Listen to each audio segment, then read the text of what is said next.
We just got the full leak specifications for the Canon EOS R8, along with a photograph of the camera. So how close do these leak specifications match up to the ones we got a couple of weeks ago? Well, pretty close. Now there's some things that weren't mentioned that are included, and some things that we hope to have included weren't. There's some good news and there's some bad news, and I'll get to that shortly. But first, please do me a favor and follow me on Twitter, subscribe, choose all notifications, like, comment, and all that good stuff, as it really helps this channel grow. We just got the full leak specifications for the Canon EOS R8 thanks to Digicami out of Japan. This is an actual photo of the camera, and as you can see, it doesn't look that different from previous Canon cameras. The form factor might be different, and we'll get to some of the physical differences shortly, but on first view, it looks like a pretty standard Canon camera. So without further ado, let's get to the full specifications. As the previous Rumours said, and thanks to Canon Rumours for bringing those to us, we do have a 24.2 megapixel sensor. It is full frame, and it does have a DigicX image processor, so no surprises there. But what about the video modes? Can it do 4K 60 frames per second or 4K 24, 25, 30, 50, and 60 frames per second? Yes, but there is a time limit. If you're shooting at 50 and 60 frames per second, well, the time limit is 30. However, if you're willing to shoot at 4K 24, 25, and 30 frames per second, you can shoot up to 2 hours, which is a pretty significant amount of time. And if you want to shoot at 120 frames per second, yes, the camera's capable of 120 frames per second, you can do it for 20 minutes. However, one thing the specs don't tell us is whether it's oversampled or not, but I'm willing to, well, gamble that it is.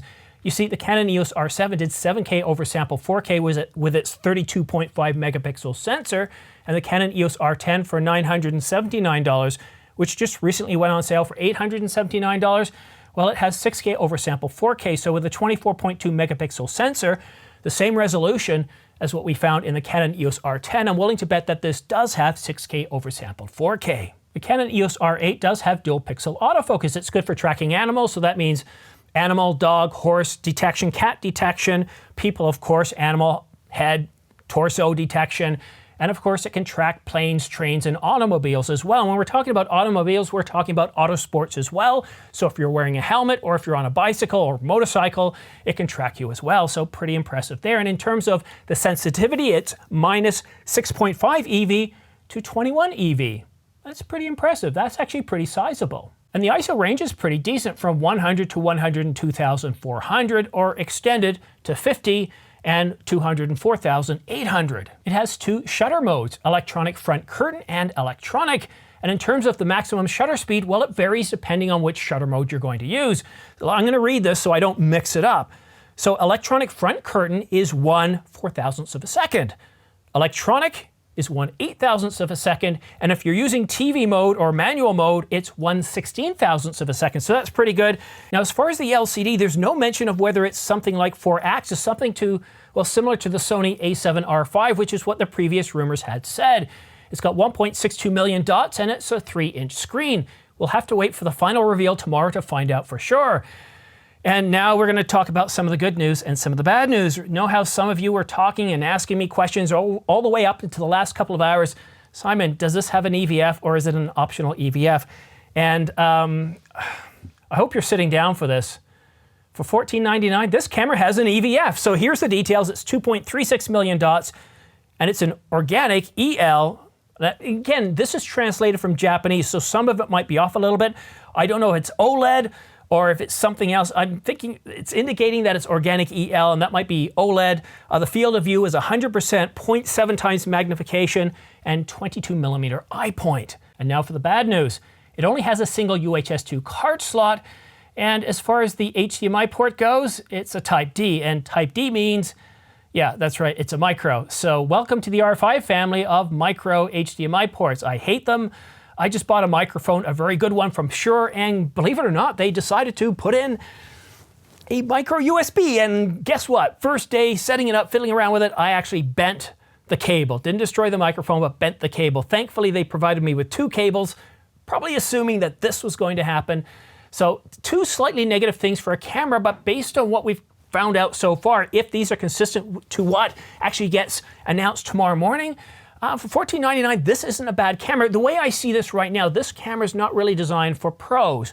That's where the Canon EOS R6 Mark II comes in. It's designed for pros. We see a lot of the guts, a lot of the innards of the R6 Mark II in this camera, the Canon EOS R8, but a single card slot, It's a bit of an issue. And of course, having an HDMI slot is important, but being a Type D, not so good. But if you're a photographer, you don't really care about this too much. This is more for us videographers. But the lack of IBIS, I haven't seen anything here mentioning IBIS. So again, I don't know if it's here or not.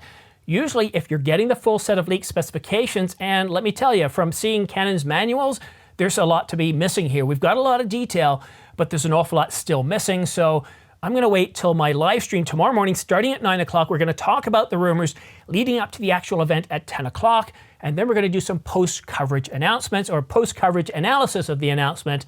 So that's coming up tomorrow. But let's get back to the specifications. So there is some good news about the HDMI port. It does provide clean HDMI out, which really shouldn't be a surprise at around $14.99. We will get confirmation on that price tomorrow. Now, as far as the headphone or microphone jack, well, the rumors did get half of it correct. This camera does have a 3.5mm microphone jack. And Gordon Drake, if you're watching, the good news is it does have a headphone jack, a 3.5mm headphone jack. And in terms of the weight of this camera, it does come in at 461 grams. That's without obviously the lens. Actually, that's 461 grams. That's including the battery and the SD card. Body alone, 414 grams. This is a pretty light camera. Yeah, with that weight, you really do kind of hope it does have IBIS, don't you? In terms of the size, it's 132.5 millimeters by 86.1 millimeters by 70 millimeters. What do you think of this camera? Let me know in the comment section down below, but I think this is actually pretty good. For around $14.99, it's a full frame camera. It does 4K up to 60 frames per second. Yes, there is a time limit. Yes, it is 30 minutes.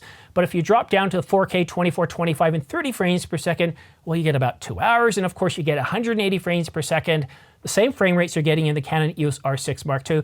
I think they're pretty decent. I wish it did have IBIS. I don't know that it doesn't right now, but we've seen 2 sets of leaked specifications. These ones more detailed than the previous ones, and there's no mention of IBIS. So that might be a bit of a downside. It does have an EVF, but it does have a single SD card slot.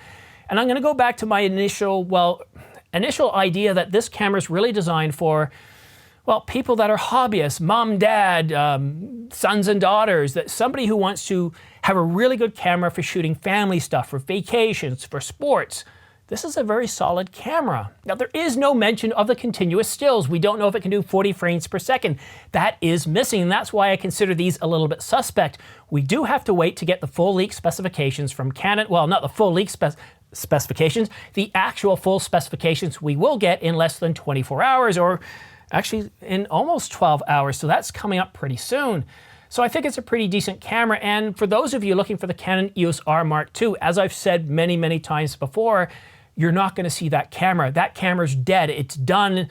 It's like the dinosaurs died off 65 million years ago. However, if you've been holding off for a replacement of the Canon EOS R, you've got 2 options. At the pro level, you've got the Canon EOS R6 Mark II, and at the hobbyist level, well, you've got the Canon EOS R8. So this is looking pretty exciting. But like I say time and time again, these are still rumors, leaked as they are. There's, well, key information missing from these.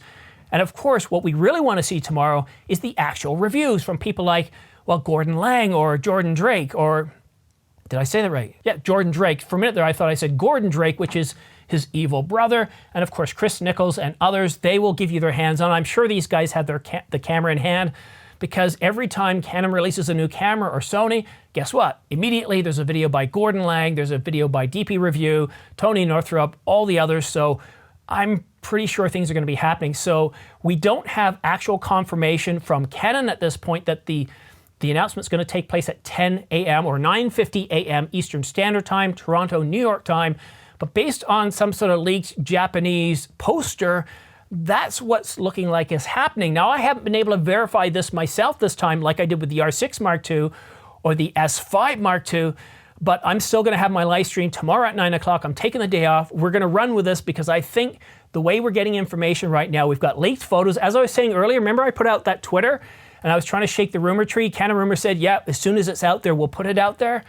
Well, it looks like I successfully shook the rumor tree. So if you want to stay up to date on all the latest news and rumors, do yourself and me a favor, subscribe and choose all notifications, and definitely show up tomorrow morning at 9 o'clock Eastern Standard Time for my live coverage with James Jackson Films. We're going to cover the latest rumors, the latest images, everything that comes out between now and tomorrow morning. We're going to cover that in the first hour leading up to it. We can speculate on everything that's going to be in this camera, what we're actually going to see, what the reviews are going to be like. Then we're going to cover the announcement live with voiceover commentary. And then, hopefully, this is what I have planned, somebody who's been testing the camera will actually be able to come on and talk about what they think of the camera. All this showing up tomorrow. And don't forget to follow me on Twitter, where I cover all the minor news and rumors regarding all things camera. But here on the Ordinary Filmmaker YouTube channel, I cover all the major news and rumors for all the major brands, all here in one spot. So thank you very much for tuning in. We'll see you again soon.